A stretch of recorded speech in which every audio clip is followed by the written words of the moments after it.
Vamos ver o passo a passo. Para começo, nós vamos um pouquinho mais. Isso não é permanente, depois a gente vê a necessidade.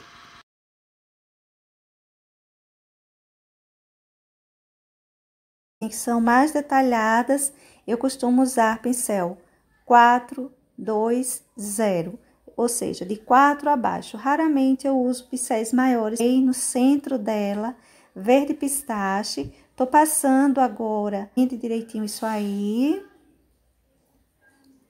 Agora vamos passar um pouco. Pronto, eu vou colocar ele aí.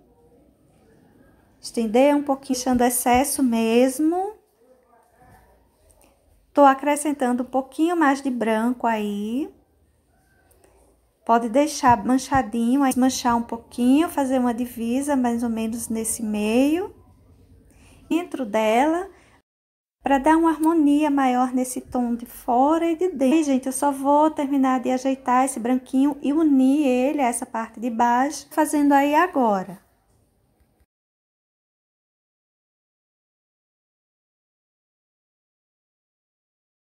Agora, vamos fazer essa outra parte com verde pistache.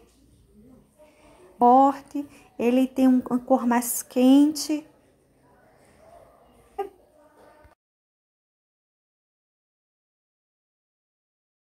O vinho, ele vai dando um acabamento bem mais escurinho do que se estivéssemos colocando púrpura. Vamos usar para essas sépalas em umas vinho e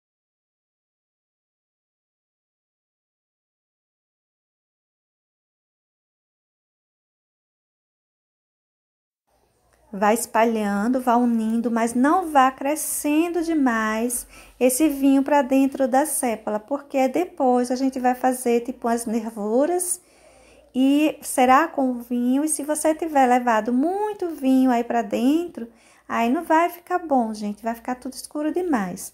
Agora, com o verde pântano, eu tô colocando umas batidinhas, mais para as laterais, batidinhas branquinhas, tá? Eu vou usar o branco para isso aí. Olha, de rosas. Lembrando, essa rosa não faz parte daquele estudo.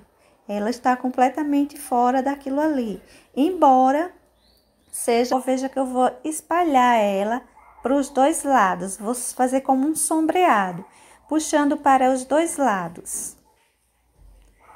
Depois, tem o vinho que fica nas laterais dessa sépala. Ela é grande, ela é bem marcadinha. Olha, gente, hoje eu não tô pintando de uma rosa mesmo. Pintando, foi meio de repente. Houve um tempinho hoje, eu provocaria uma sombra maior. Por essa razão que essas sépalas, elas já vão ficar bem... Essa outra parte mais escura, mais com verde musgo, e que eu vou escurecer agora no lado de cá. Agora, gente, eu vou passar nesse centro, nessa parte de fora,